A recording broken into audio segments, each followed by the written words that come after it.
Alright, so I'm in Goa, India, and during the past week I have been plunging myself into 0°C water underneath the ice. Not the typical thing you would expect to come to India for. So I'm probably going to just cut in some images of people going into the ice bath that we used here from time to time. Maybe also some shots of Goa just to keep this visually interesting so you don't have to look at my face the whole time. On the beach here now, really quite beautiful. But anyway, enough of that, back to the topic of this video. The reason why I was plunging into that ice is that I've been at a yoga retreat, and it was a yoga retreat with a difference, because as well as doing yoga, we were also spending time doing Wim Hof breathing. And so this vlog is going to be about my experience with the Wim Hof breathing and also my opinion of it. It's probably going to be a little bit different than the experience a lot of people have, because I've done a lot of breath work already.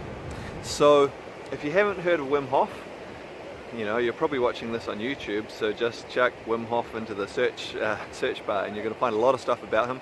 Basically, he's a Dutch extreme athlete, and he has done some amazing feats. He's got the Guinness World Record for swimming underneath ice of, I think it's 57.5 meters, something like that. He also does things like walk up mountains wearing only shoes and shorts, the mountains that are covered in snow, that is. So he's gained a lot of attention for this, and he attributes his ability to do this sort of thing to a breathing technique that he uses. And that's what I'm going to be talking about today. So in short, the breathing technique basically involves, this is not going to be instructions on how to do the breathing technique. Again, for that, look up some of Wim Hof's other resources, you'll find it easily enough. But a short description, basically it involves hyperventilation. So deep full breaths, but rapidly, so it's a controlled hyperventilation, and then followed by some breath holding.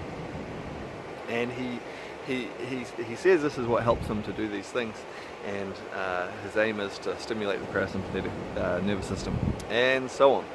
So on the retreat we were doing this regularly, and then a big part of what he does is he also uses the cold exposure as part of things as well. So we also did the ice baths. And it was interesting to observe other people's reaction to the technique.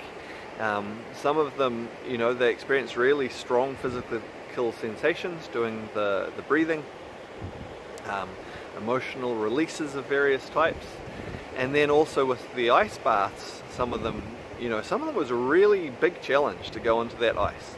Some of them it was a real struggle. But as they did that, and over the week, they all were able to go further, stay longer, and so on. So what was my experience? Well, to be honest, I really enjoyed exploring the technique.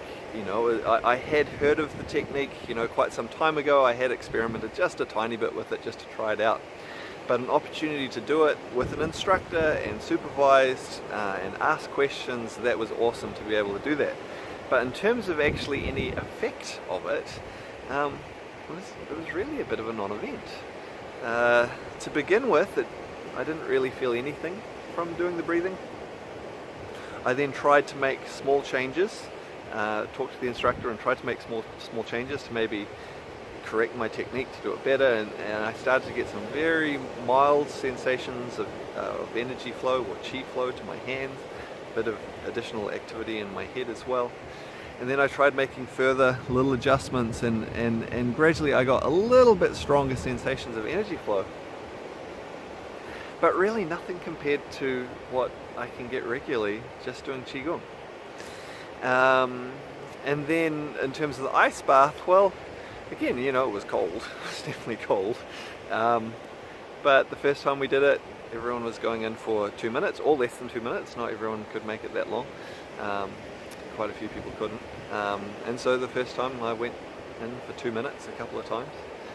And then the second time we had a bit more flexibility, so we were able to go for longer if we wanted to, and so I stayed in for 10 minutes, and still really quite comfortable, but it was time to get out because it was getting a bit boring for everyone else watching me just staying in the ice bath, and we needed to move along.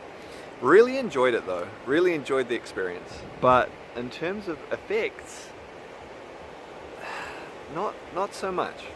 And so I'm going to talk a little bit more about the why of that. I guess first maybe a little bit more of my opinion of Wim Hof's breathing technique now that I've had a chance to do it, and then how that feeds into my experience and so on. So I think Wim Hof's breathing technique is great in many respects. I think for one thing, it breaks down the barrier around full breathing.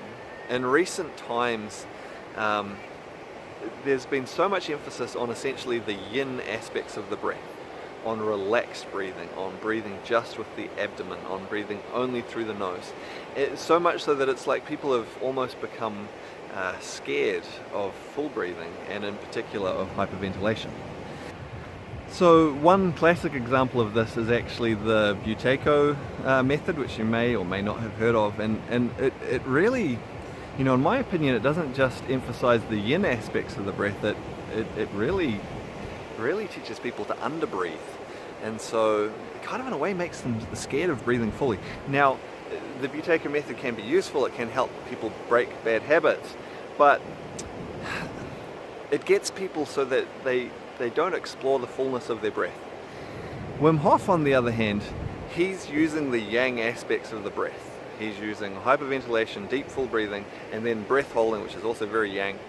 And he's doing this, and he's doing amazing feats, and he's getting attention. So many people are now interested in this for mental performance, physical performance, and also for health benefits. And so the scientists are doing studies on it, and this is really great, sort of to break that mold, break that potential restriction of the breath, help people to think that it's okay to explore the more yang aspects of the breath. But it's a bit limited. Just as underbreathing and just focusing on the yin is limited, hyperventilating, overbreathing, and just focusing on the yang is also limited. It doesn't give the complete picture, and it can lead to some amazing results, amazing benefits for people, but it's not going to give them the complete benefit that they could get from their breath, both in terms of performance and also in terms of understanding of themselves. And so I think it's wonderful. I think he's done an awesome job. I hope, long may it continue. But I guess I hope that as part of this, with this attention that he's drawing, that some of that attention might start to go further and start to look more into some of the traditional practices and some of the broader practices that explore the full range of the breath, because there's so much more that people can get out of that. For example, the traditional breathing practice that is most similar to the Wim Hof method is called Tumo breathing, and it's been practiced in Asia for quite some time, and they do use deep full breathing, but they don't just do deep full breathing. They also connect their mind, their intention to their body's functions, and they specifically cause their body to generate heat. And the traditional test of this was you go and sit in a snowy mountain in the snow, and you put a wet blanket on yourself, and you breathe and generate heat until you dry the blanket. There's a big difference between just breathing and then connecting your attention, your intention to your body's functions. And it would be wonderful if people started to explore further into that as well. It's more nuanced. It's going to take more work. The breathing technique, you just give people basic instructions that they can do it.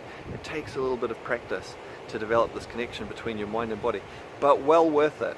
There's so much you can gain from that and achieve by doing that. And personally, so why did the technique not seem to have so much effect on me? I think it's for two reasons. One, I'm already comfortable with exploring the full range of yin and yang of the breath, and so the effects aren't so noticeable to me. I'm quite comfortable in all phases of that. And then also, I'm used to sending a lot of energy, connecting my mind to my body to send energy, and so the effects of just using the breath without that mental intention attached to it just didn't do that much for me. So overall, it was a wonderful experience. It really was. I really enjoyed the teacher, Isaac Mullins. If you get a chance to check him out, his yoga was really great, and I think his instruction of the Wim Hof method was really good too.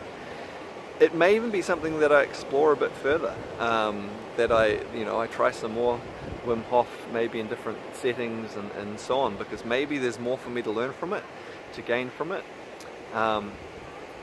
But I think, maybe it'll make me a bit more enthusiastic even about sharing what I know about breath with the world as well, because there's more for people to learn and understand from that. If you do happen to be interested in learning more about breathing, there is a course on the Long White Cloud Qigong website. It's called Release the Power of Your Breath, and it does explore the yin and the yang and a whole lot of different aspects of breath. Not as, I guess, attention grabbing as Wim Hof swimming under ice, but you will learn techniques that apply in many different ways in your life, both in terms of mental function, physical function, and so on. And you'll understand yourself a lot by doing that as well. So I'll put a link to that in the description below this. I've also got a written blog of essentially what I've talked about in this vlog, so I'll put a link to that as well. I might put some links to like Wim Hof's webpage and things like that if you want to check that out as well. I do think it's very interesting to explore. Yeah, other than that, as usual, if you feel to like this video, comment on it, subscribe to the channel, all those sorts of things, that would be awesome. I'm sure that will help me out. I'm really wanting to grow this channel as a way to share information with people about Qigong, about breath, about their mind, about their body, about their energy. So I look forward to hearing, I'm not going to hear from you, I might hear from you in the comments, but I look forward to you seeing me in the next one, and then maybe I'll hear from you then. Alright,